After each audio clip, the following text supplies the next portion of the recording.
What's up everyone, it's Bizas here and welcome to the Sweets on Sunday. And in this episode we will not be designing any instrument, we will be rather designing an effect that's going to turn any basically instrument into a lo-fi instrument. Well, kinda. Okay, you're going to see in a moment. So let's grab a couple of the effects and let's start designing. Let's go. Okay, so let's start by getting any grand piano sound that you have. I have this one that is actually packed from Ableton. Okay, nice, and let's break it a little bit. So what we will be doing first, it will be using an auto filter. So let's grab an instance of an auto filter. I'm actually searching for it using Control or Command F to find, and let's grab it after the piano. So we have the auto filter. What does it do? In this mode is actually a low pass mode, so it's going to pass all the low frequencies and cut some of the high frequencies, and that's what we want to kind of do, just to make the sound a little bit stripped down from the high frequencies. Okay, there we go. We can add a little bit of resonance like that. Okay, so already sounds a little bit older, and then we can duplicate that by pressing Command D or Control D, and let's switch the filter type to a high pass. So it's going to pass all the high frequencies and cut all the low ones, and then we're going to sweep through to find the sweet spot.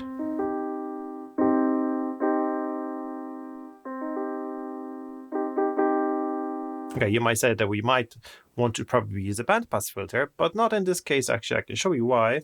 Let's group them both together, because we're going to use that anyway. Let's switch it off. Let's grab another auto filter, put it at the end, and let's try the bandpass. So the problem with bandpass is that it's very narrow. So if you play our piano, it's sweeping through frequencies really nice, but it's very narrow and we can't really do anything about this. So let's get rid of that and let's go back to our device that we're creating.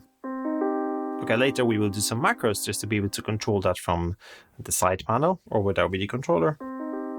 But okay, let's leave it like that. And then the third thing, it's going to be really simple to do. The third thing we need is another effect that is unfortunately not in the Ableton Live intro, but in any other version. And it is here in Audio Effects, Pitch and Modulation, and it's called Shifter. It's going to shift our frequency a little bit depending on how we're going to set it up. So for now, it doesn't do anything, but we can, let's say, change the frequency like that. Obviously, we won't be doing that. We can change the fine tuning slightly up, so it's slightly sharper. We have this little reverb from the piano. Let's maybe turn it down. Okay, let's play with the shifter. It has the envelope follower, so we want to click that envelope follower and add how much of the semitones you want to go up if we hit the keys really hard. So let's try to go delicate. And let's try to hit the keys harder. Okay, the pitch is going up a little bit, but okay, let's do an experiment. And I'm gonna drag in a tuner so we actually see that this is actually happening or not. So let's press the C key. See, it's already up quite a lot. Maybe we don't want to be that high, but let's go here to 0. Okay, starting with 15. See, let's switch off the shifter. It is a little bit sharp, but it's going up to like maybe 7 semitones. Sorry, 7 cents. What if we turn the shifter on and the envelope follower is going up to 15? So quite a lot. We can already hear it. We can then decide how much of the effect that we actually want. This is almost nothing. This is would be like really crazy. But let's go to like 0.25, which is actually okay. And the funny thing is, like, if we play delicate, it's not gonna affect the sound too much. But when we hit it hard, it's gonna go really hard on the keys. Like, you know, we have the old strings. We can go down actually. We can, if you want, we can go -20. It's gonna bring the strings up, but it's not a natural behavior of the strings. They tend to usually sound higher first and then they go down in the frequency. So let's go back to 25.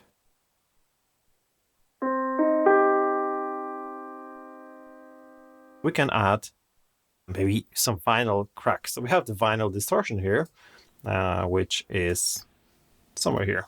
Audio effects, it's in drive and color, vinyl distortion. Let's add it at the end And the vinyl distortion is actually pretty cool. You can play with the types of distortion that it does. It's gonna make that little saturation here. But also we have this crackle volume here. And if we turn that up, we're gonna hear like a vinyl cracks from the vinyl disc.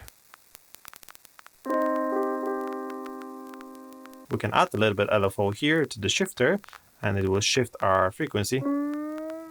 Of course, not that much, but like very delicate, like let's go like 0.07 semitone. It's gonna go up and down, up and down. We can change the shape to be sine, delicate, and rate. We can go even slower.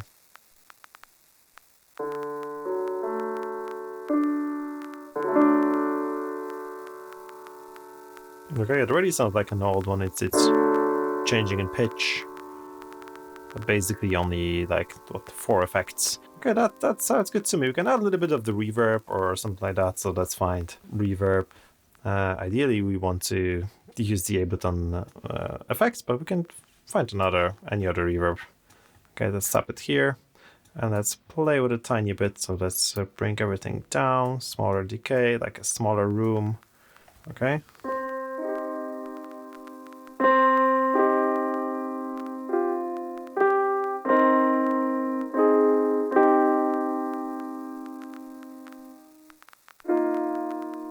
Perfect. Well, so that sounds good already. So let's group it. Actually, we have it already grouped. So what we can do, we can play with some macros quickly. Okay, so let's map the filter frequency to macro number 1. That's going to be our low pass. High pass here. And then the amount of the envelope follower. So we can decide how much of the shift we want after pressing the keys really hard. And amount of the LFO. It's here. Okay, perfect. LFO amount. You of course want to decide how much of the crackle volume we want to have introduced. So let's place it here. And what else? And the reverb, dry wet, maybe at this position here. And once more, we're gonna play with the decay a little bit. If you want to have it a little bit faster, just have it here. Okay, now let's have decay time. Dry wet, let's rename it. Reverb, frequency, let's rename this to high pass. Let's name this to low pass. Okay, let's play something here.